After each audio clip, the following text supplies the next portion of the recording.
Howdy there, PvPers. Hope everyone is enjoying Shadowlands so far. I've got a quick little update on some of the best comps to play as a Shadow Priest. I've got almost 300 games played, and it seems like every time I play, I just find a new comp that's really good. But I have played probably like 6 or 7 comps, and in this video, I'm going to kind of rank them in order of what I think is the best.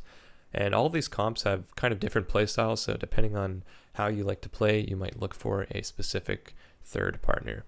And your second partner should always be a Rshamn, so we'll get that out of the way. And if you haven't already, make sure to put your Santa hat on for your transmog. You're way more likely to get a socketed item for Christmas in your loot box if you have the Santa hat on. The first comp I want to talk about is Warrior Shadow Priest Shaman. This just seems like easily the best comp to me after playing a couple games with it. The pressure that warriors have and their survivability and utility for the team really adds this like extra layer of unkillableness to this comp. And all you really have to do as a priest in this comp is gas pedal. You put your dots up, go in void form as fast as possible, land your CC on the healer, help your warrior kill someone. Like there's really very little that's required of you. I think you just need to do damage, keep your team alive, and you will eventually win the game just from the warriors killing someone. I mean, I feel like every time I play this comp, I have no idea how to play it, and we just end up winning because warriors do insane damage, and all they have to do is survive. This comp is going to be really strong against almost any caster team. The warrior can shut the caster down. You can get your damage off easily. It might be a little hard into double melee, but if you and the shaman are on the same page with rotating cooldowns, I think the damage potential is high enough to definitely shut down some melee cleaves as well. Here we're facing a jungle cleave, and you can see we're already putting them on the back foot. They have to run away and literally use everything. The warrior was able to, I think, intervene a trap or something in the beginning, and all their pressure is gone, and they just fall over.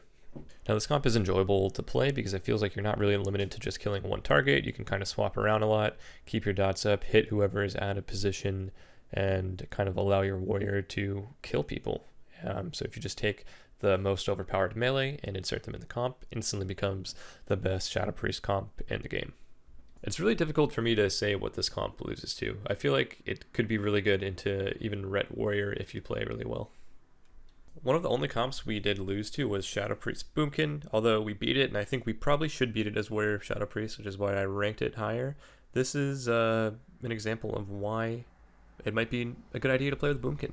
You take one of the second or best casters even, put them on a team with Shadow Priest, and a couple 10k star surges, and you win the game. So I got hit for over 20k in about 1 second. My bad for not dispersing. I have since learned that when Boomkins pop Incarn, they have their legendary that gives them more crit, much more likely to get one shot. So Incarn is very scary for those first few seconds, and then kind of tapers off after a few seconds. Against this team here, the Boomkin forced Bubble in the opener, basically one-shotting him. About a minute later, we are going to kill the Ret Paladin. Really good to stun the DPS to keep them in your LOS here. Root Beam, the healer, stun the Ret. Can't freedom him or sank him or anything, and then we just kind of one-shot him there. The thing about playing with a caster over a warrior is you want to be really mindful of your positioning. Anytime they train you, you want to take the melee away from their healer. So I'm just going to get completely smashed by this turbo cleave, and I'm going to just W key or whatever, go away from the healer. I don't really need to worry about CCing him. That's going to be my druid's job. If he's not getting trained, he's more likely to be able to get that stuff off. So we get the Cyclone. High Silence the Shaman makes him so he can't shear me, or you get his wall off in time, I believe. Maybe you can wall silenced, actually. I think you can, but he couldn't shear me there, and we got the big mind games. Instantly run away. Just get as far away from the healer as possible. You want them to overextend and put themselves in a bad position if they're choosing to train you. Honestly, it's probably more enjoyable if they train the Boomkin. That way you can just sit there and free cast. I think I do end up getting some time to cast here because they've kind of realized that I'm so far away from the healer that I'm just a bad target. I'll start spam MCing the shaman here. Better to MC him than the warrior because the shaman can purge the warrior, and he can also just, shear me, so that's bad. Warrior has to come over to me to kick me. He does exactly that. Start doing some damage here. We stun the shaman to keep him in the open again, but it feels like I'm about to die. Just persevere. Just persevere as this comp. You're really tanky. You've got the Boomkin's heals, you have Shadow Priest heals, Shaman's passive healing even while they're CC'd. This guy fucks up here, Tremor is absolutely nothing, and I'm going to get a Fear on the Druid, which should help us win the game. Mind games, the Shaman can't heal himself and just falls over there. Moving on to what I deem to be the third best comp for Shadow Priest, we've got the almighty Windwalker class on our team. Tons of instant CC still, really high damage, just like Warrior, Shadow Priest. Only major difference is I think Windwalkers might be a little squishier than Warriors. Good example of how hard you can go in the opener as this comp. We get sack, and then we instantly say, you know what, this pally can just fall over, gonna empty that bubble, and Shadow or death him. So tons of burst, tons of crazy damage that Windwalkers do. I mean, I couldn't even believe like how often he would kill someone while I was CC'd. I think Mind Bomb is super good in this comp as well. Synergizes very well with the cooldown of your Windwalker's in-cap, so you guys can have some really good silence in-cap Mind Bomb CC setups. He's generally going to leg sweep the DPS. The Shaman can cap stun the healer if he wants. Take a look here. Pally's got wings up, and we're just tunneling the mage, and the Windwalker just kills him. I mean, the Pally wasn't even CC'd there, and this is like a super good team. I did nothing, and we just won because Windwalkers do insane damage. I sound like a broken record at this point, but just invite someone that can do damage. Invite a class that's really OP, and you're going to be really strong as a Shadow Priest. I do rank this lesser than Warrior Shadow Priest because I could not beat a single Warrior Shadow Priest when I was playing. It just seems like the Windwalker has really high burst, probably more burst than a Warrior, but it's on a longer cooldown, and Warriors just have more consistent pressure overall. So definitely kind of scary facing the Warrior matchup, but if you go into basically any other comp, it sort of feels the same. Like, we still do a ton of damage, we're still able to live, and they will eventually fall over if you can survive their like initial one-shot abilities. It seems like the game's just in your favor if they don't instantly kill you. One thing to also look out for when playing this comp that I found that maybe is a little different than Warrior Shadow Priest is you have super high kill potential for the healers as well. I'm chilling in the middle of the map right now, just getting railed. 2 melee have full uptime on me. Not super fun to be a Shadow Priest in this situation, but I've remembered I've got this ability that will allow me to teleport away, the Door of Shadows, if you're Venthyr, which you should be. So we're going to port in, stun the healer while he's low, because the Windwalker did not have leg sweep yet. He trinkets there, and we know that we're going to be able to kill him in a little bit. Your leg sweep go, or when the Windwalker can AoE stun them, is going to be really the time to burst when you're playing with the Windwalker. That's when you're going to secure most of your kills. So we get a fear here into a triple leg sweep, and even though the stun is DR'd on the monk, I still get a silence off, able to get the mind games, and he kind of just got smoked there. I would also put Ret Paladin somewhere in that Windwalker Boomkin tier for a comp as a Shadow Priest. I don't think that's as good as Warrior, but because Ret Pallies are so strong, I'm sure that Ret Pally Shadow Priest would be a great comp. I haven't played it yet. I don't know too many Rets, but hopefully we can try to get some content for that at 1.2. So we'll just move on to the fourth best comp, I think. RPS may have been one of the best comps, but Rogues just got nerfed pretty hard. Justifiably so. They no longer are able to completely solo people all the time, so you got to really make sure you two are lining your damage up. The reason why it's not as good as Warrior Shadow Priest or Windwalker Shadow Priest is because Rogues are so squishy.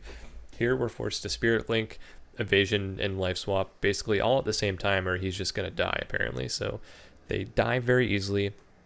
Their consistent damage is basically non-existent. They're only really going to do damage in their stuns and their setups, but that's where the fun comes. Every time the rogue kidney shots the healer, you should be able to mind bomb off of it, so we're going to be looking to line those up every single time. We get a kidney shot on the healer here, I believe.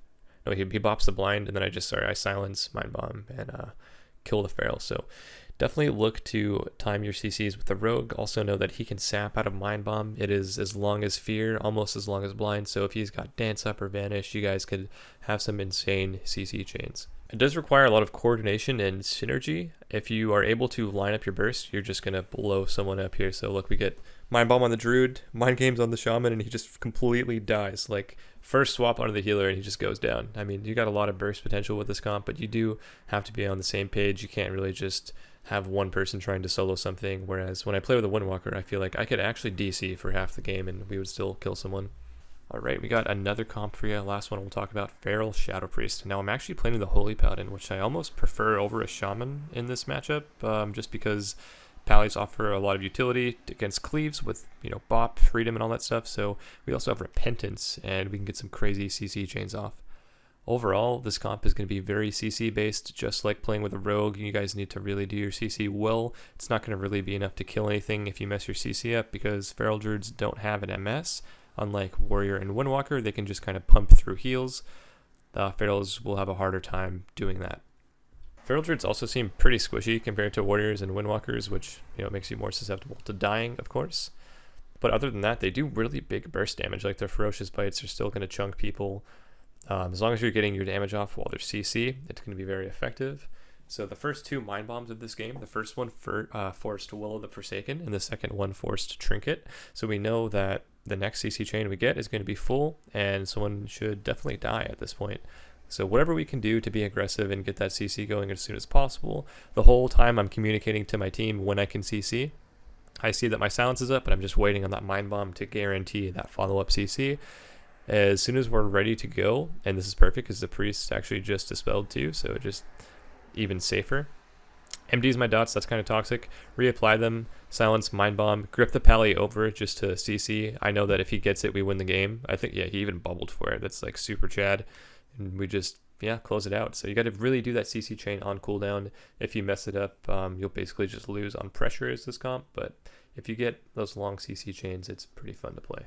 Now, I kind of make a huge mistake in this game. I was using Mind Games while the healer wasn't CC'd, so he's just going to get that Dispel off there. It's super useful against Red Paladins who just walk themselves endlessly for like 20k. If you can get a Mind Games off during a CC chain, it's just so much more effective and beneficial for your team.